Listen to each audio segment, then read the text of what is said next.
The Indianapolis Colts have plenty of undrafted free agents on their roster. So, who has the talent to get into the depth chart? Which positions need these players the most? And who do you, the fans, believe passes the cut? Well, let's talk about it. Welcome to the Horseshoe Huddle Podcast, presented by Indianapolis Colts on SI.com. My name is Drake Wally, deputy editor for the site and co-host of the show. And then, of course, I'm joined by none other than Noah Gebert, analyst for the site and fellow co-host of this show. Noah, this is probably one of the more obscure things we're going to talk about is undrafted free agents. It's not the sexiest subject, but I mean, the Indianapolis Colts, as we will dive into, each one of these guys, they really emphasize getting as many of these guys scooped up as possible.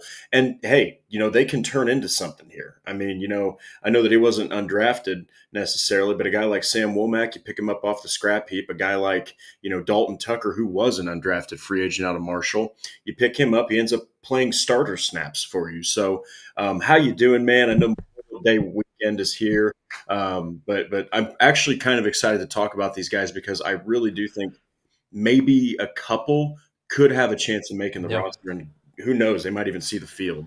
Yeah. So there's definitely some opportunities for some of these players to make the roster. I think even more likely there's a lot of opportunity on the practice squad, which we see year after year with these undrafted guys, guys that you kind of want to stash on your practice squad and develop, and maybe not play so much in year one, or maybe even year two in some cases, but develop down the line and become valuable contributors. But yeah, I mean, the Colts aren't shy of giving chances to these undrafted guys. There's several guys on the roster who were undrafted in the past that have really come and shown on. Kenny Moore, a big one, undrafted, signed with the Patriots, was cut during cut down days. So yeah, you're talking about undrafted free agents that they signed after the draft here, and you're also looking around the league at other undrafted guys that might be like victims of the cut down day when we come down after training camp, and we know Chris Ballard will have his eyes on those guys. So don't ever discount these guys. I know this is one of the more obscure topics that we're talking about. There were a couple people that requested, but I really think this is a diehard hardcore fan kind of episode, getting into the weeds of the roster when we get expanded to this 91 man roster at this time, and we're talking about players 80 through 91. So you're really talking about guys that when you go to training camp, and if you're attending in person, you're looking at the number and you're looking at the roster sheet to make sure you have this matched up, because you don't recognize the guy on the field, you don't recognize that number, and you're reading the name twice on the roster sheet. So those are those guys. But sometimes those guys turn out to be big pieces of the franchise. Yeah, and you can never have too much talent to evaluate. You can never have too much competition. You got to keep your stars and the guys that are maybe not stars, but they're established guys on the roster. You got to keep them on their toes. That's just the way that the NFL works. But Tracy, it's going great. Thank you so much for the comment, and good evening to you as well, Teresa. So, of course, we had other news happen yesterday. And I was actually out when this happened, and I couldn't believe it. It was almost as shocking as the Andrew Luck retirement. And so before we even dive in here, we're gonna take some time to talk about the one and only Jim Irsay. This covering the team, like we do, this really hurt. Yeah. It just really hurt because it happened suddenly. I think that we all, seeing kind of how he looked physically, you kind of were thinking maybe something's wrong, but nobody really could anticipate, that happening so suddenly. So, Yeah. I mean, you're talking about an owner that was a maverick, one of a kind. Most owners, you think of them as billionaires. I think Kyle Brandt on Good Morning Football said it wonderfully. A lot of these owners, they don't really relate to the football fan. Yeah. And Jim Irsay did, because of his own struggles. He understood what it was like to just be a guy. And so, Noah, your thoughts real quick on what happened, Jim Irsay in general. I mean, the football world lost one hell of a guy. Yeah. That's all I'm going to say. Yeah, a unique guy, a old school NFL guy, just through and through football, through and through the Colts, which is sad to see somebody like that go. You were talking about, what Kyle Brandt said. I think just in general, the thing that you think about with billionaires is hard to relate to. in any situation. They're always going to be eccentric. The way they think about things is just not going to click for the average person, and that's, I think, pretty much every billionaire in the world. And then you have Jim Irsay, who's likes the simple things like old school football and like rock and roll music and collecting guitars and all this stuff that you just feel like he could sit down in a room and pretty much have a conversation with anybody. And just a great owner for the Colts. I know that the local representation of him is a lot different than the national representation of him, because I think the national stories that were covered in Jim Irsay's life tended to be more on the negative side of things. And they didn't really get like that down-home local feel that you get in the community of Indianapolis and within that Colts organization. Players like Edgerrin James, Dwight Freeney, Marvin Harrison, all choosing him to be the guy that presents them at the Hall of Fame. Just past players love him, current players love him, employees loved him. Very well-loved person within the organization and the city. Yeah, and you're talking about a guy that also did some pretty lone wolf type things that really ended up being great. Like, I remember 2023. Okay, the Colts, they're in their Indiana Knights uniforms, and they're playing the Cleveland Browns, right? And there's that awful pass interference call at the end of the game. Colts should have won the game. Of course, the Browns end up winning it, and that puts the Colts at the end of the season into a situation where it's win and get in or lose and you're out. And Jim Irsay, like no owner would, basically goes onto Twitter and says, "Hey, the refs in this meeting that we're having said that they made the wrong call." Like he would say stuff like that. He spearheaded getting Dan Snyder the hell out of Washington. Yeah. Okay. Like, I mean, he spearheaded that when no other owners would speak out about that. He was also a guy who went and did what he could to save an orca. And then he gets thanked with a tribute from PETA on X. So, he would collect guitars. I think Kyle Brand even mentioned he had Secretariat's saddle, like just a really eccentric dude, but he bled, sweat, and teared up for football. And I'm telling you guys right now, 28 years this guy owned the team. He took it over in 1997, and then the next year you have Peyton Manning. Okay, and then after that, it's all over. And so you bring two Super Bowl trips. You bring Indy's first Super Bowl to the city. You have a freaking statue of Peyton Manning out there. I know that it's the house that Peyton built, but Jim Irsay laid the ground floor. All right, Jim Irsay was the guy who put the foundation under Lucas Oil Stadium.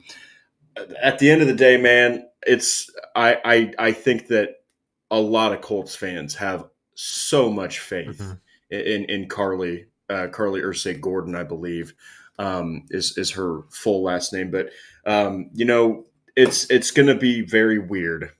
It's just going to be weird not seeing him around. And yeah. I will say that week one game, ladies and gentlemen, I think that Jim Irsay's mug is going to be presented. I think that there's going to be a tribute, and there isn't going to be probably a dry eye in the entire stadium. And the Miami Dolphins, that's going to be kind of a daunting task to walk into a game like that away when there's that kind of tribute happening. Yeah, when we were planning out this episode, also we knew we had to discuss this. I mean, I don't feel like either of us feel qualified enough to know him on a level that we want to. Yeah, like this isn't. When you think of Jim Irsay, you don't come to us for what. There's so many people that interacted with him face to face and have so many good stories to tell and everything like that. But it does feel a little. It would feel a little weird not addressing, just because he was such a big figurehead for the Indianapolis Colts. I was thinking, like, what do we talk about? Like, the best memories of the Jim Irsay era, and I was like, the Jim Irsay era is just the Indianapolis Colts. That is the Jim Irsay era. All of the Indianapolis Colts is Jim Irsay.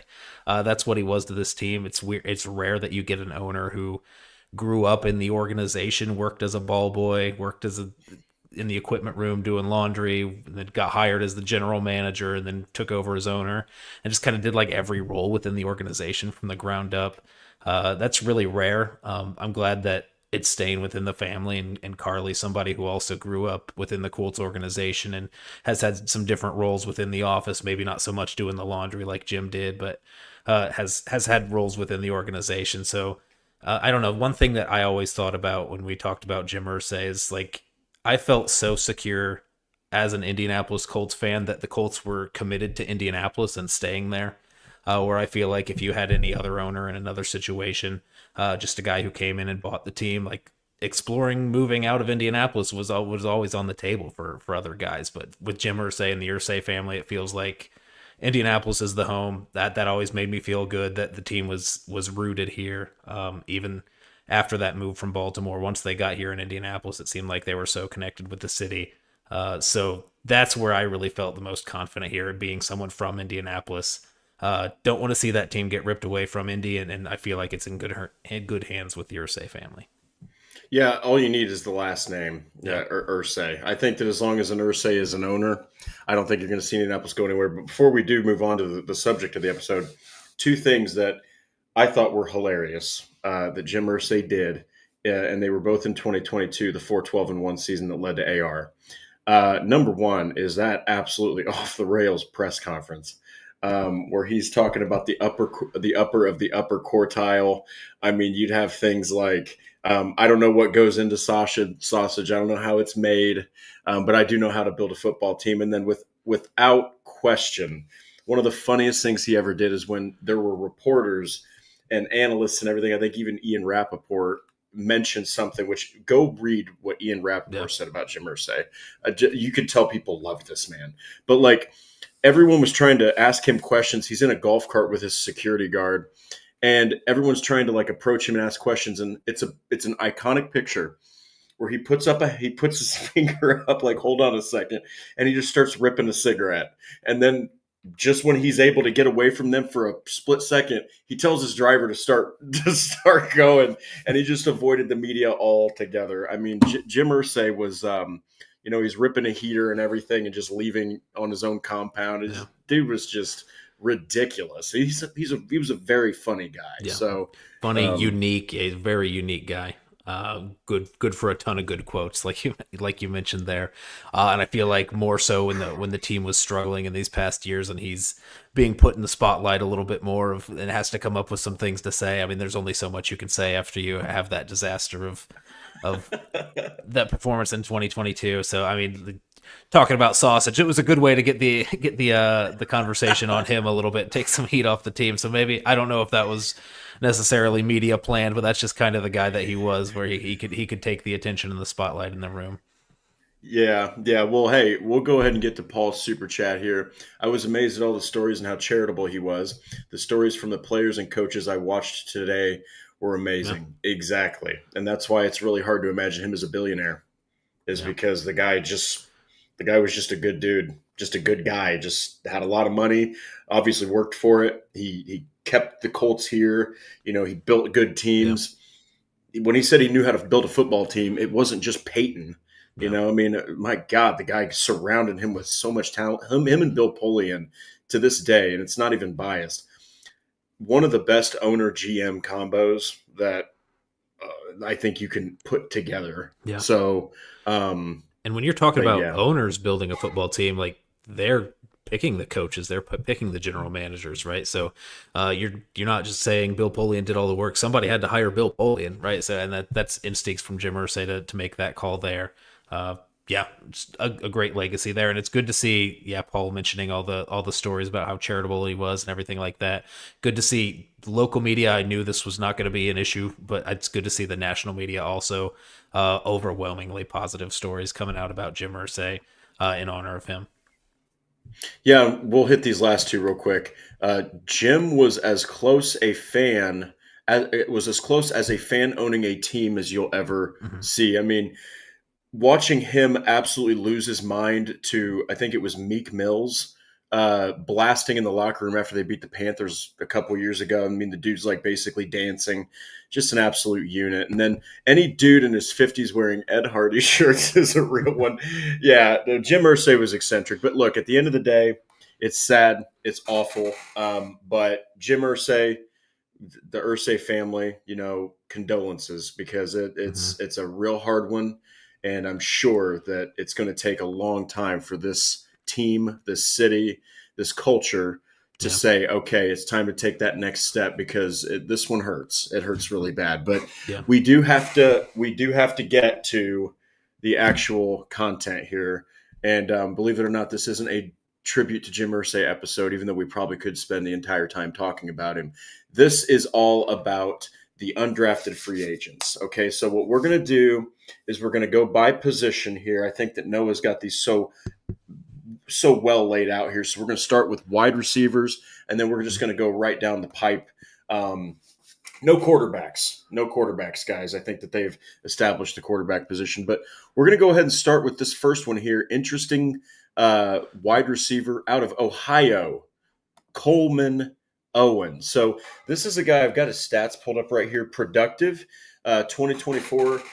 Definitely more of a smorgasbord type of player. You're able to use him in more than just the passing game. So in brief, we're going to kind of make these brief because we got so many names to hit. Yeah. Tell me a little bit about this guy. Do you think that, because there's a lot of wide receivers, do you think that he's got an opportunity here to make at least some kind of impact, even if it's not necessarily on the field with live action?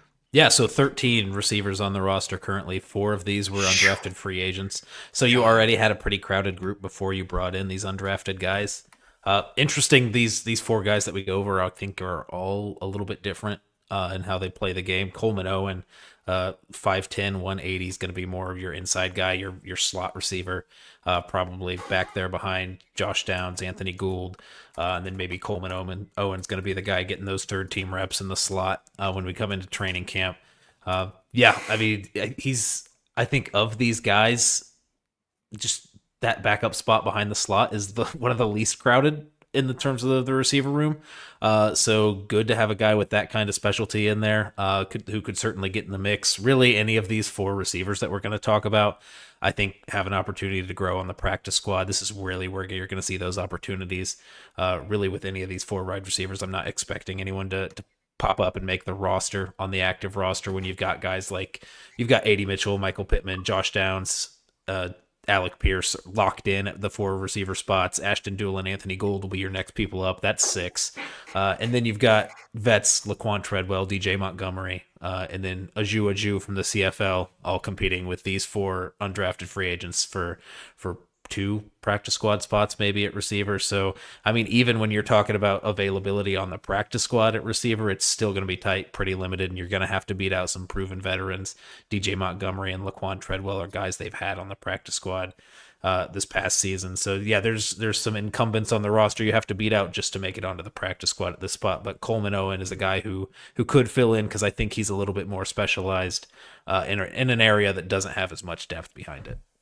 Yeah, and I mean, he produced, he produced at Ohio. He had like over 70 catches last year. He wasn't just some slouch. He had over 1,300 receiving yards. I mean, the guy can play football. And so we'll have to see about him. I think that if there's any one of these receivers that has a good chance to make something of this opportunity, it's probably him. So, but this next guy we're going to get to, like I said, I just looked at this list. Holy Toledo.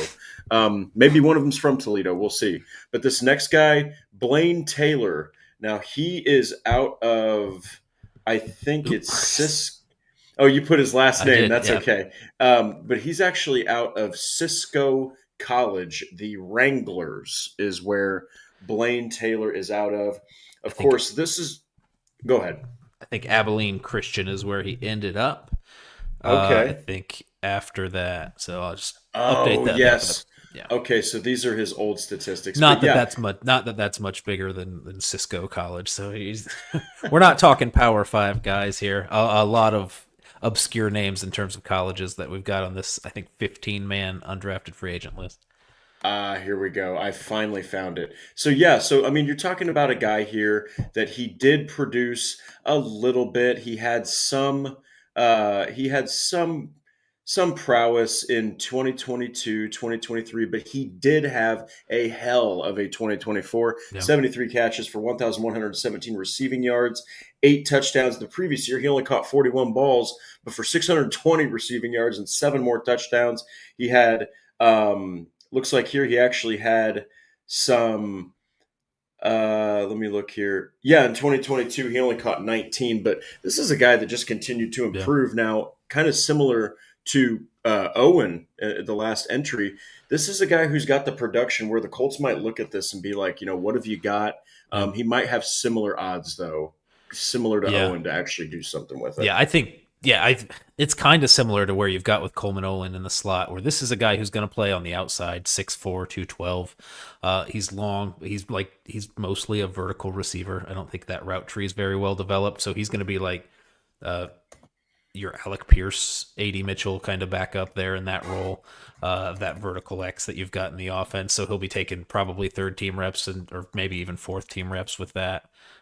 You've got some guys on the I'm not sure. Ashton Doolin maybe would be the third guy there up in that spot. I don't know if Laquan Treadwell or DJ Montgomery are going to be more of your vertical guys, but yeah, definitely a height, weight, speed kind of guy. Which is actually really similar to the next guy that we're going to be talking about. So, yeah, crowded within that group, and then especially crowded in terms of this vertical X that you're trying to fill in with Blaine Taylor and this next guy here, because you've got two undrafted free agents at the same position in the same kind of mold of the type of player that they are competing for the same spots. Yeah. Now, I will say that this next guy, I'm looking at a picture of him, and he looks like an absolute freak of nature athletically. Yeah. And this is Troy's Landon Parker. Now, I'm just going to read his senior entry here from the Troy Trojans website. Started 10 games, played in all 12, caught 27 passes for 350 yards. Troy's leading receiver against Texas State finished with 5 for 83, recorded multiple receptions in 8 games. He caught 11 passes for 105 over Troy's final 3 games of the season. 3 receptions for 62 yards at Arkansas State, and he averaged 13.0 yards per catch. Forced 4 missed tackles and had a pair of contested catches. So this is a guy who wasn't like putting up otherworldly numbers, right? Yeah. But it sounds like, I mean, he sounded like a pretty prominent piece of the offense. So maybe Troy was run heavy. Maybe they just had an incredible way of distributing the football. You can see that in some of the smaller colleges, especially. You can see sometimes where these guys are playing, and you're like, well, where's the stats at? And it's like, well, if you look at the distribution of the football, the leading receiver averaged maybe 4 catches a game, So Yeah. we'll have to see. But I do have to say that this guy looks kind of like an Alec Pierce type of Yeah. body type, but I don't know about the speed, Yeah. but maybe he's a Yeah. guy who can actually throw some blocks. So actually, yeah, pretty much all of his production is because he's a freak athlete who is playing at Troy. This is very typical Chris Ballard of the past guy that you think they would go for. 9.97 RAS score. Ran a 4.4 flat, 6'2", 211, big guy, big jumps, big explosive guy. Just pretty raw. So if you're a fan of taking these raw athletes with potential, that word that Patrick really likes, if you're a fan of taking guys like that, then you're going to be a Landon Parker fan. If you're just more you want to err on the side of caution and take guys who've proven to be productive and you think that they have a higher chance of being impactful, then maybe you're not going to be as big of a Landon Parker fan. But yeah, freak athlete and undrafted free agents. If you've got a class of 15, why not sprinkle a few of these super high upside guys in there and hope one of them hits? Yeah, and Patrick actually says Michael Strawn. Diehard Colts fans know that name very well. There was so much hype behind a guy that you're looking at like, he wasn't drafted. Like you got to looking at this guy like he wasn't drafted high at all. There wasn't really a lot of hype until you see the size of this dude. Fortunately, it didn't work out. But this next guy is really interesting. I actually took a look at his bio here. Let me pull up something real quick. Probably one of the coolest college names that I can even think of, and this is Tyler Kamen from Emporia State University, which everyone knows about Emporia State the University. powerhouse of Emporia State. I'm sure when everyone heard that, they said, hell yes, I know what that is. Yep. But this is a guy who, when you look at his metrics here, he's 6'3". This is just from the website. So 6'3", 206. Obviously a wide receiver, but my goodness, was he productive. 2023, 101 catches for 1,234 yards. Get ready for this. 20 touchdowns. 20. Then the next season, last year, 100 catches in 11 games. That's 9 per game for 1,488 receiving yards, 20 more touchdowns. Guy had 49 freaking touchdown receptions. You look at those numbers, it's completely undeniable that this guy, he even had 2 tackles. He had 7 total tackles in his career at Emporia State. Yeah. Hell of a productive player, and it looks like he's got the size to kind of back it up. Yeah. Yeah. I think this is kind of the opposite of the Landon Parker pick, right? Where you've got someone else here who's proven to be super productive. I think if you're coming from Emporia State, you need to prove that you had that level of production in college to be really worth looking at in terms of making an NFL camp. So yeah, I think more of a productive guy. I don't think he's not the raw athlete, doesn't have the speed, unfortunately wearing number 43 in training camp, which doesn't bode well for really any rookie wide receiver. So that's the unfortunate part of it. All these other undrafted guys are getting single digits and he's wearing 43 out there. So it's going to look a little bit awkward. But yeah, just another guy in the mix there. I think he's more likely to be that outside Michael Pittman kind of role or bump inside and play the big slot than he is to be that vertical threat. Yeah, and hey, you'll take it. This is the kind of guy that he's got. Like, look, at the end of the day, when you when you pick up these small school guys, your tape better show you being completely dominant. That's how you get picked by an NFL team, is making everyone else look silly. And the numbers prove that he was doing that at Emporia State. So now we got to go to a different position. We knocked all those out. And boy, oh boy, we're going to get to the running back spot. So this is Ulysses Bentley the fourth out of Ole Miss. So now we're getting a bigger school. We're going to have a couple bigger schools here. But, you're looking at this guy's production.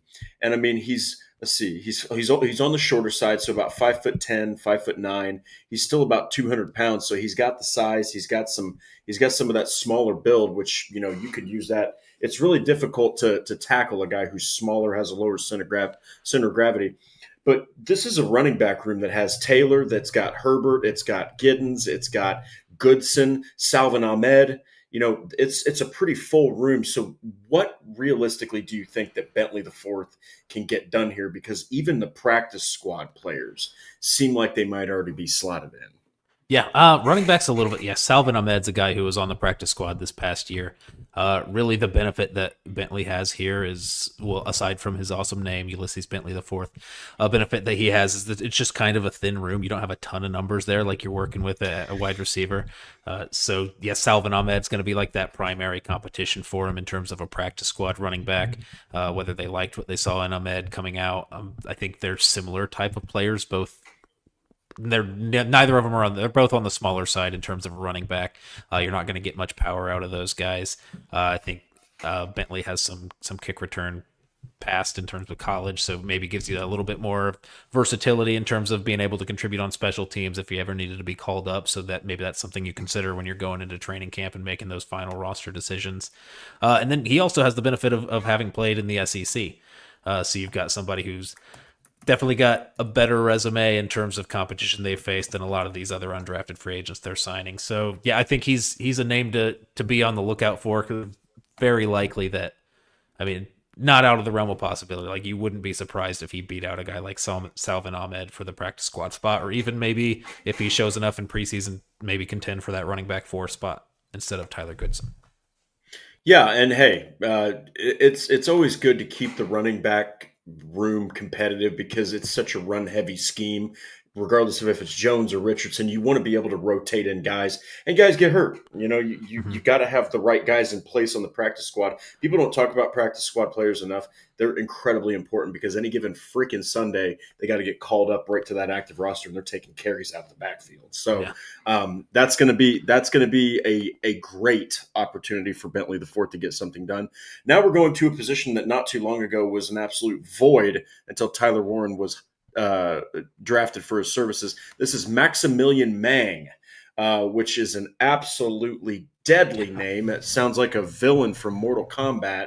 6'7", 270 pounds, people. This dude is not a route runner. He's not a seam runner. He is going to just put you on your ass. That's what the Colts probably want from him. Big blocking tight end. Played at Syracuse. What are your thoughts on Maximilian Mang? I mean, he's just an absolutely gargantuan human being. Yeah, I think this This is an important name to look out for. I do like that we get two bangers in a row with Ulysses Bentley the fourth and Maximilian Mang as the two names that we got coming out of here. But just overall, not a productive. I think he played at Syracuse for 5 years and had 9 career receptions. So he's not going to be a receiving threat at all for you. He's going to be that blocking specialist that you bring in 3 tight end sets if he ever makes a roster or sees the field. But the one thing that I think is important to consider when you're talking about Maximilian Mang is the international player exemption that they put on him, effectively making him the 91st player on the roster. They waived Marcel Dabo in favor of him to take that roster exception. And Marcel Dabo, a guy also out of Germany, came in and played, 3 years? He had 3 seasons on the Colts. This was his 3rd year on the Colts using that exemption, because you get that exemption throughout the preseason and training camp to carry 91, so he's gonna make it through that. You get that exemption also for an extra member on the practice squad, so it doesn't make any sense to not use that extra slot for that extra body on the practice squad if you have the opportunity to. So unless they find somebody else who they can use as an international player exemption, I would expect Max Mang to be that exempted player on the practice squad throughout the season and maybe going into next year as well. Well, yeah, and look, again, you got to have all the depth that you can get, and I don't think that the Colts, I mean, yeah, they've got some blocking tight ends, but there's nothing wrong with adding more there. Again, they have a run-heavy scheme. You're going to want guys that can honestly put somebody on their ass, and hey, you got to keep the tight end room competitive because outside of Tyler Warren, and maybe Mo Alley Cox, I mean, who knows about Will Mallory, Drew Ogletree, he's literally a blocker, dropped an open touchdown last season. Yeah. So there's nothing wrong with adding some more there. Then you've got Albert O as well. So you needed new names. You needed new faces there. It is a big group. What is that? Eight tight ends. Yes. Probably competing for 3 roster spots, 4 if they're really pushing to get an extra guy on there. So you got Sean McKeon, Alberto, Will Mallory, Jelani Woods, kind of guys that would be on the chopping block. So if you're talking about you have this spot for Max Mang with this roster exemption on the practice squad, you're probably not exploring some other practice squad options. So guys like Albert O and Sean McKeon, who maybe could have had an opportunity to make the practice squad at tight end. Maybe they're not going to be willing to use another spot on a tight end if they've already got Max Mang on there with that exemption. So more so, I think it just makes it a little bit more difficult for some of these other guys in that room to hang on to the roster. Yeah, and hey, at the end of the day, man, it's just good to have competition. It's good to put people in places where you can possibly, push your starters and push the guys that are on the roster. So I'm gonna introduce this guy next, and mother of God, I didn't bring my charger. So round 2 of Drake leaving the show and grabbing his charger while Noah takes over. But I do want to preface this guy, Marshall Fairner. Okay, played and started in all 13 games for Minnesota State, and get this. As a member of the offensive line, this tackle helped them rush for 2,592 rushing yards and 32 rushing touchdowns. He was an all-NSIC first team and all-academic team of excellence. This is a guy that's got the accolades. I know it's Minnesota State, but at the end of the day, the guy's an absolute brute, and there's nothing wrong at all, especially when it's Blake Freeland you have as one of your swing tackles, bringing in another one of those guys. Yeah, this is another guy that I think they've found their type essentially at offensive tackle, where you've got guys who have this high athletic upside and these physical traits that you have, and you kind of hope that you can coach them up in terms of their technique and everything like that, which you're obviously going to have to do if you're taking an offensive tackle out of Minnesota State. I think you're assuming that he's going to need some work, but he, at the bare minimum, needs to have the minimum tools to work with. And this is a guy who's 6'6", 310, long arms, I think a 9.28 RAS score. So, I mean, very, very much in line with past offensive tackle projects that they've taken in the past. I think this one's super interesting just because it's kind of cementing what they've liked in offensive tackles in the past, and they've taken swings on guys like Jake Witt and Blake Freeland, now Jalen Travis. So you've seen that this is what they're interested in adding to the room. I think the change with Tony Sperano there really didn't affect that, and they're still going after these types of guys at offensive tackle. So it's just an offensive tackle out of Minnesota State. You're just going to have to we talked about how we don't really want to see Jalen Travis inserted in the lineup too early. Even more so with a guy from Minnesota State. Don't expect. I mean, practice squad, I think, is the best you can hope for here, and give him some time to develop, and maybe he can turn into something for you down the line. But yeah, just an interesting name to see, just in terms of, wow, they really do go after one specific type of person at offensive tackle. Yeah, and hey, again, there's nothing wrong with having more offensive linemen, and especially on the outside. So this next guy is actually on the interior center, Mose Vavau from Fresno State. So you've got Tanner Bortolini, but he played a little bit last season, not a lot. And while he looked pretty good at times, he didn't look absolutely phenomenal as a rookie, but he also was a rookie. So then behind him, you've got guys like Wesley French. You've got guys like Danny Pinter. We talked about Wesley French might be a guy that doesn't even make the roster, right? Yeah. So this is it. This is important to have another center as a UDFA. Tell me a little bit about Mose Vavau. I mean, hey, Fresno State, they're not exactly playing slouches during the regular season. Yeah, so this guy is one of the more interesting ones. He wasn't announced in the initial signing of these undrafted free agents, the initial class that came through. He was originally just a tryout guy that was invited to rookie minicamp. Went throughout that rookie minicamp, apparently impressed enough people where they felt like they had to part ways with one of the other undrafted free agents that they signed to make room for him on the roster. So, I mean, that bodes well for him going into training camp already, is that he's already overperformed and exceeded his expectations as a tryout guy to earn a contract on the team to come into training camp.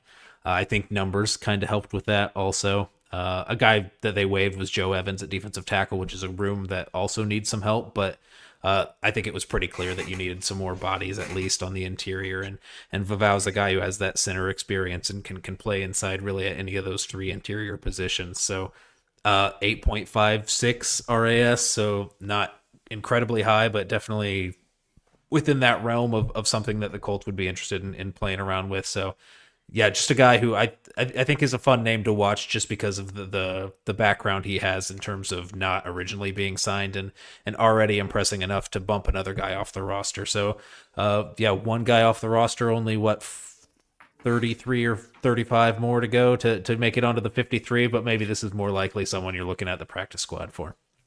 Yeah, and I mean, again, Wesley French, who has been re-signed by the Colts, he's been on the Colts. There's a chance that he doesn't make the roster. So Vavau actually has an opportunity to get himself a nice, solid role on this team. It doesn't necessarily have to be on the 53-man roster.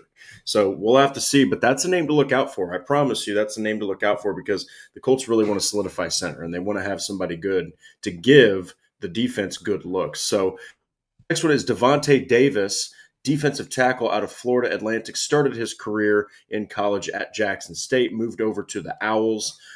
He had some starts. He wasn't like an absolutely ridiculously productive defensive tackle, but it sounds like he's more of a space eater. So, this, again, you are confident because you took him in the draft. You're confident in Tim Smith, right? You're definitely confident in Neville Gallimore's pass rushing ability. But I think that as we've talked about on the show, if you had to take run stopping or pass rushing, one of those two qualities for a defensive tackle, you're going to take run stopper more often than not. This is a guy who can get it done. And hey, I'm a fan. I'm a huge fan of adding more defensive tackles that are going to be able to eat space because it just opens up opportunity. Yeah, we just talked about Mose Vavau, and they moved on from Joe Evans, the undrafted free agent that they had originally signed at defensive tackle to make room for him. I think you feel comfortable if you're doing that when you have a guy like Devontae Davis, who's also an undrafted free agent at the same position. So they chose to opt for an interior offensive lineman instead of an interior defensive lineman. So Devontae Davis obviously won that job over Joe Evans, who was the name people were talking about when the original signings came out, just because he was a 335-pounder at defensive tackle. Devontae Davis is more 6'3", like right around 300. Who knows what that frame might look like given some time in an NFL program after coming out of Florida Atlantic, which is D1 FBS, but that's still a far cry away from one of those Power 5 schools and the NFL locker room. So we'll see kind of where he lands in terms of what his NFL body will fill out into. But yeah, it seems like more of this run stopping defensive tackle who I think you have to develop a little bit. But I mean, that's going to be the case with any of these undrafted free agents. Yeah, and you're kind of taking a dart throw with every single one of these guys. Yeah. So, that's just really where it's at. But now we're going to get to the outside here, and that's Desmond Little, edge from the University of Alabama at Birmingham. Now, as a senior, he was an AAC first team all conference player. He started all 12 games. He had 41 tackles, 10 TFLs, 6 sacks. He had a season high of 5 tackles in 4 different games, which look, that's impressive. I mean, that's impressive from a defensive edge. But he also had 2 sacks and 3.5 tackles for loss against Dan Orlovsky's alma mater, and that's UConn. This is yet again just adding more depth to the edge rushing room. Of course, it's completely locked down by Kwity Paye, Samson Ebukam, Leatu Latu, JT Tuimoloau, Taekwon Lewis. Really not a whole. Even Isaiah Land is at the back of that. Yeah. You're not expecting this guy to make the roster, but he could give you something on the practice squad. I think that's really where he could shine, is giving the offense some looks, because he's clearly an athletic type of guy. Yeah. Yeah. I mean, big 6'4", 242. Big dude, yeah. Not like it's kind of tough with him because I don't think he really has the bend that you're looking for as like a pure pass rusher. So you kind of hope that he bulks up a little bit and develops more into a run stopping defensive end for you. Because I don't think he's explosive, but he doesn't have that bend to get around the corner. I think that you need at the next level. So somebody who's going to be more in that, probably that Taekwon Lewis and Kwity Paye kind of role once he fills out. So yeah, and you're competing with guys like Darrell and Chami, Isaiah Land for that back end of the roster / practice squad kind of spot. It's obviously going to be super crowded.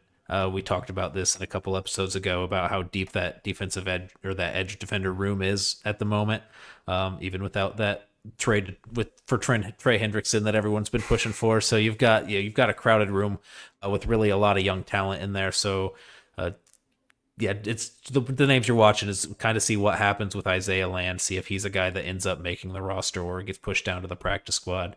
If they feel like they've got enough depth at the edge defender position that they can cut Isaiah Land and kind of hope that nobody claims him on waivers and move him onto the practice squad, then I think that looks a little bit more bleak for Desmond Little. But if Land's a guy that sticks on the roster, or if he gets cut and claimed elsewhere, then I think you're really looking at Darrell and Chami, Desmond Little. I think you want an extra edge defender on the practice squad. Always good to have numbers at that position. So just the fact that he's playing on the defensive line, I think bodes well in terms of his chances of making a roster, just because teams are trying to keep so many. And the Colts in particular really only have a couple of options at this point in terms of what they're looking for on the practice squad. Yeah, and clearly they like to add defensive ends. I mean, you lose Dio. There's a reason that they drafted JT Tuimoloau. So there's a reason that they're looking at Desmond Little here and giving him an opportunity to do something, with this. So that's another name to keep an eye out for, because, like Noah said, he doesn't have these ridiculous traits like Latu, where you see him almost bend completely sideways to get under an offensive tackle, but he can give you something there. So that's another name to watch out for. But we have linebacker from Texas A&M Aggies, Solomon DeShields. Now, started his career with with Pittsburgh, played 4 seasons in the ACC, goes over to Texas A&M. Not an incredibly productive football player, but he played plenty of games. 54 games of experience, 50 over the last 4 seasons. He finished his career with 109 tackles. He had 15 tackles for loss. Wasn't the most effective at securing tackles by himself. 53 of the 109 were solo, but he also had a fumble recovery, 4 passes defended, and 6.5 sacks. Now, linebacker is a position where you have much more of an opportunity. Yeah. You're talking about, from top to bottom, it's Zaire, it's Jalen Carlisle, and then there's a little bit of a steep decline here, and it's Cameron McGrone. Mm-hmm. And then you're kind of talking about guys like maybe Hunter Wohler could step in there at linebacker at some point. But there is an opportunity here for him to actually make the roster if he can show enough. He wasn't very productive in college, though, so that might be what's going against him. Yeah, and I think he's got to show up immediately that he can make an impact on special teams to really be considered, because he's going to be competing with these guys. Cam McGrone, special teamer, 4-core special teamer. Liam Anderson has contributed on special teams. I think Liam Anderson and him are a little bit different, where DeShields is going to be more of this run-stopping thumper kind of linebacker, not the greatest athlete, and Liam Anderson's probably more of your coverage linebacker guy, who's a little bit of a higher tier athlete, but maybe a little bit more of a liability in the run. So yeah, not super productive, but the Colts have liked players who have transferred up in the past. And DeShields spent some time at Pitt before he transferred into the SEC at Texas A&M. So, I mean, he fits the mold. It's just really going to come down to in training camp how he contributes on special teams, because he's going to be competing with at linebacker. Man, those back end of the roster guys at linebacker really have to contribute on special teams, and pretty much everyone on the roster at that position does that. In McGrone, Shagun Alubi, Liam Anderson, Austin Ajaki was a guy who did that in the preseason for him. Joe Bocci, a guy they signed out of Cincinnati, did that in Cincinnati. And is familiar with Lou Anarumo. So he's already fighting some names that have already established themselves as being valuable pieces on special teams. So that's really where he's got to make his impact.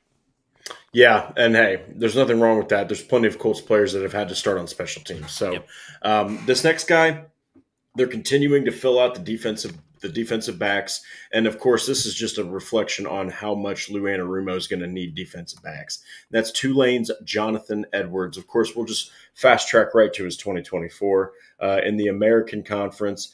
14 games played, 24 total tackles, a tackle for loss, a pass defended. Not a ridiculously productive player with the Tulane Green Waves. But this is going to be difficult for him, because this is now, especially after drafting Justin Wally, yep. Cornerback is packed. It is packed, but like Noah said, I can't remember which episode it was, drafting Justin Wally sounded crazy. But when you look at, after Charvarius Ward, Jalen Jones, and Kenny Moore, it's a little bit more of like a question mark, what's happening next. So not a damn thing wrong at all with adding more spice to that defensive back room. You can't have enough in Lou Anarumo's scheme, which is going to be very, very much defensive back heavy, especially in passing sets. Yeah, and this is just a complete overhaul of the defensive secondary in terms of what Lou Anarumo inherited and kind of what he's moving towards is what it looks like. This is very much a guy that fits that Lou Anarumo mold. 6'1", long arms, 32 and a quarter inch arms, ran a 4.42. So he's got the height, weight, speed, everything that you look for. He's going to primarily be an outside guy. I don't think you're going to bump him into the slot too much. I'm not sure he has that change of direction ability that you want in the slot. So he's going to be another guy that you want to see compete for gunner snaps on the outside, like against guys like Corey Ballantyne, and some other corners and receivers on the roster, in terms of being able to be somebody who you can call up if you have a situation where you need to bring in a gunner for a game, and then also show some upside to develop into something of some significance on the back end in terms of the defensive side of the ball. Yeah, and hey, again, if you can put together some kind of nice depth group in here, I mean, as you've seen with Juju Brents, man, defensive backs get hurt. So anything can happen. You're hoping you don't have to see Edwards out there playing meaningful snaps, though. So, but yes, this next one, we're finally getting a couple safeties. So we have Trey Washington, another Ole Miss alum here. So tell me a little bit about this, because clearly the Colts didn't necessarily feel like they needed to pick up an outright safety in the draft. Yeah. They picked Hunter Wohler, 7th rounder, though. And again, similar to linebacker, man, this is a position where you could have a sizable opportunity to do something. Yeah. Of course, the next guy that we're going to cover is a safety. But tell me a little bit about Trey Washington. It looks like he's about 5'11", 190 pounds. He's not going to be too much of a thumper. But again, in Lou Anarumo's scheme, you need as much as you can get in the secondary. Yeah, just a smart guy, long-term starter there at Ole Miss in the SEC, which is production. I mean, this kind of fits the profile of guys that they drafted more so than the undrafted free agent guys. So it kind of fills into that role of guys who've had productive starting careers in the start. Maybe he's just a guy who really did well in interviews and showed some high football IQ, a guy that Lou Anarumo would trust if he had to put in there, and has that kind of that baseline football IQ that you can develop into a role player eventually. I think super interesting when you get in here into the safety room, just because I felt like they were desperate just to add some names they moved on from Marcel Dabo, which, I mean, if it was year 3 of the international player experiment and you still have that roster exemption and they move on to another international pathway player, it's probably best that they moved on and got a different name in there. Rodney Thomas, Daniel Scott are the only other people on the roster that aren't starters. I do like that Hunter Wohler has been. It seems like he's at least working more with the defensive backs at safety. Kind of that backup box guy who maybe can come in some dime packages. Trey Washington's a guy who I was just watching him trying to figure out kind of where he lined up the most and what he did best. Seemed like he was more of the deep cover guy, but really played a ton of snaps in the box as well. Both of those safeties at Ole Miss were kind of interchangeable, which reminds me a little bit of how Cam Bynum might be used. So I think that probably in that free safety role is more of where we see Trey Washington. And I think there's obviously going to be some opportunities for him to make the roster. If we have another preseason or another training camp where Daniel Scott goes down, then the numbers are just so thin that I feel like one of these undrafted free agents are almost more likely than not to make the roster unless there's another outside addition. Yeah, and safety is far thinner than it seems. It seems really, really secure with, Nick Cross and Cam Bynum there. But look, man, this is a scheme where you're going to need a third safety. You're going to need to probably rotate in some guys. So it's on Rodney Thomas II right now, who is not very proven. And then it's on a guy like Daniel Scott, who hasn't played a single snap, not even preseason. So it's going to be interesting to see what kind of opportunities lay out in front of Trey Washington out of Ole Miss. Next one, we got Ladarius Tennyson from UCF, the land of the Golden Knights. So yet again, you're making absolutely sure that you're not letting this group fall apart. But this is a player who has an interesting college journey. So he started at Auburn 2 years, went to Ole Miss 2 years, goes to UCF, which hell, maybe Trey Washington knocked him out of Ole Miss. Who knows? Because Trey Washington had some productive seasons.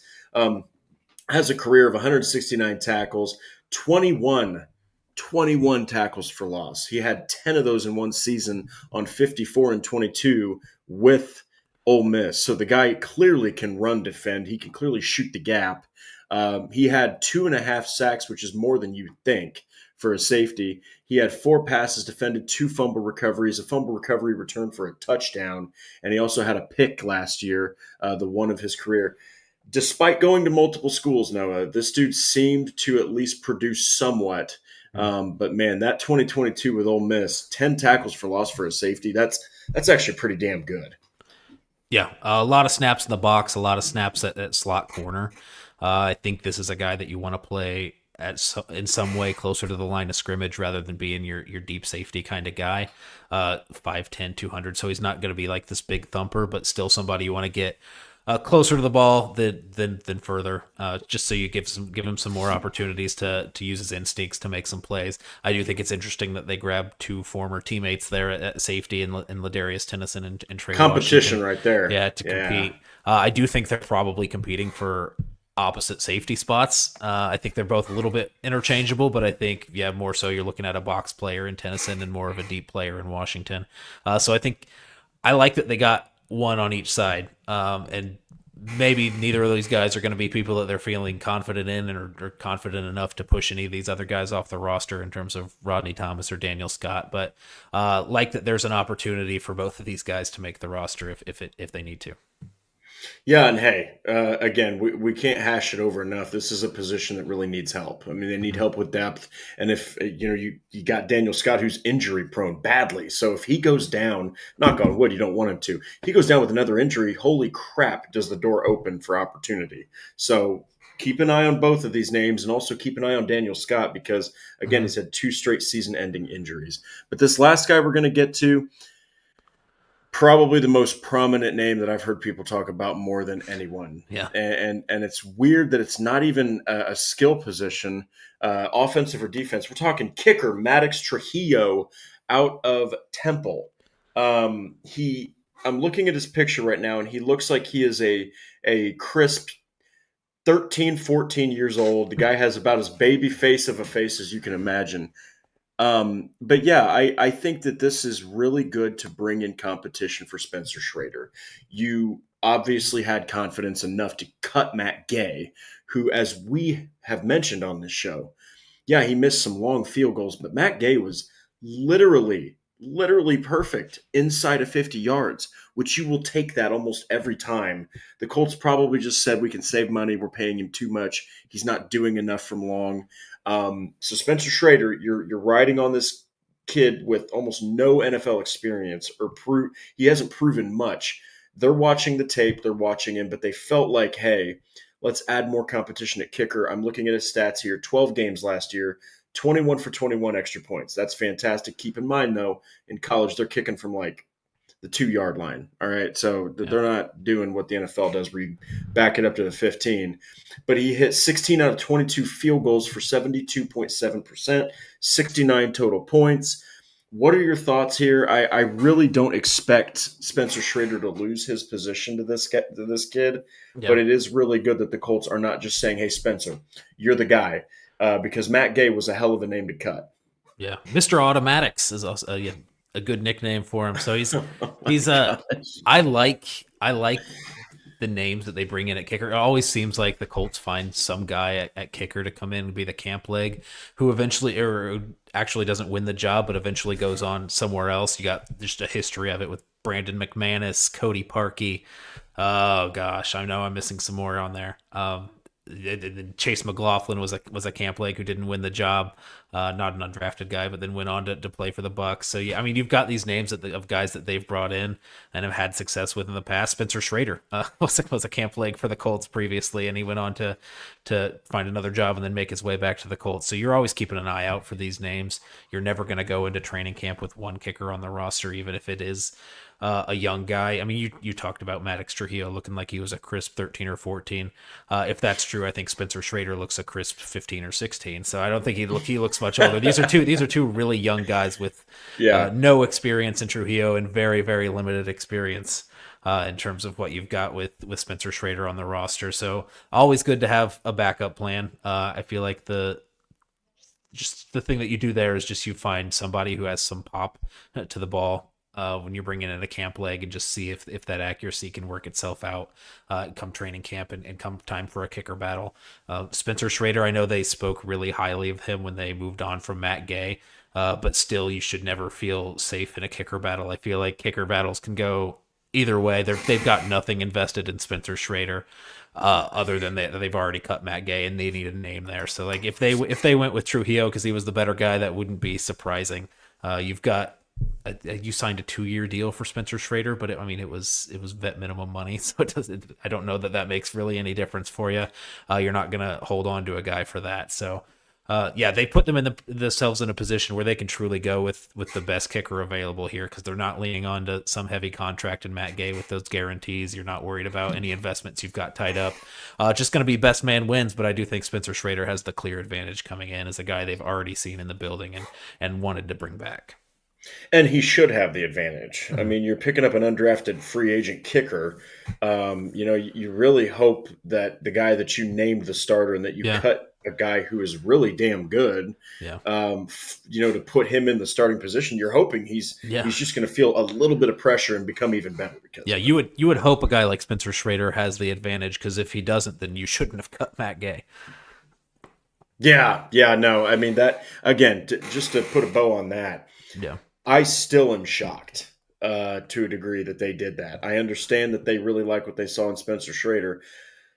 Man, I think that the biggest thing that really enticed them was that he went to multiple teams last year, and he still did it. He didn't miss anything. So, hey, we'll have to see. But that's going to be a real interesting one. Yeah, it was just interesting that you cut a guy who couldn't make it beyond or had trouble making it beyond 50, and you went for a guy who hasn't kicked one beyond 50 in his NFL career. So he doesn't have a proven track record of making it beyond 50 also. So it's going to be up in the air. I feel like no matter how much you like Spencer Schrader, I feel like every Colts fan come week 1 is going to be watching every extra point and every field goal and holding their breath a little bit. And that's just kind of the reality of the situation the Colts have been in with kicker since that year that Adam Vinatieri dropped off. Yeah, well, you know what, guys, we really appreciate everybody hanging in here with us. Because we're talking undrafted free agents. All right. This is not a sexy topic by any stress of the imagination. I'm sure that the diehards, though, I mean, we had people like DSG Goodbar in here saying, that's a good name. That's a good Mhm. name. A lot of potential there. So clearly, we've got some diehard fans in this episode. But yes, at the end of the day, the undrafted free agents, a lot of these guys, I mean, they could be dropped tomorrow. I mean, you have no idea what's going to happen. There's going to be plenty of guys that are going to be swapped out for others. But at Mhm. the end of the day, especially in positions like linebacker, safety, offensive line, always offensive line, you can find yourself an opportunity. I go right back to it. Dalton Tucker was literally starting last season. So you just don't know how it could pan out. But that's our show. Thank you so much, everybody, for joining. We did have Paul Wilson with the super chat, so thank you so much, Paul. And before we go, condolences again to the Irsay family. Very difficult time right now, and I know a lot of Colts fans are absolutely heartbroken, including Mhm. myself and Noah. So, but don't forget to like the Horseshoe Huddle on Facebook. Follow Indianapolis Colts on SI on X. We are at Colts on _ SI. Subscribe to the Horseshoe Huddle on YouTube and click that bell to turn on notifications. Want to listen to the Horseshoe Huddle podcast? Not a problem at all. Subscribe to us on Apple, Spotify, wherever else you listen to podcasts. Now, we've got Memorial Day on Monday. We will let you know kind of what the plan is. Typically on this show, we've tried to allow people on holidays, even Memorial Day, which I know isn't Christmas or Thanksgiving, but you do want to pay tribute, right? So we'll let you guys know if we're going to have an episode. If we do, join us on Monday. And if not, Mhm. please enjoy your Memorial Day weekend. Spend it with your loved ones. Spend it with anybody who is in the military or armed forces at all. And we will be seeing you guys on Thursday. But Yeah. until then, in the immediate, you enjoy your Thursday, Friday, Saturday, and Sunday. And we'll be seeing you guys soon either way. Take care.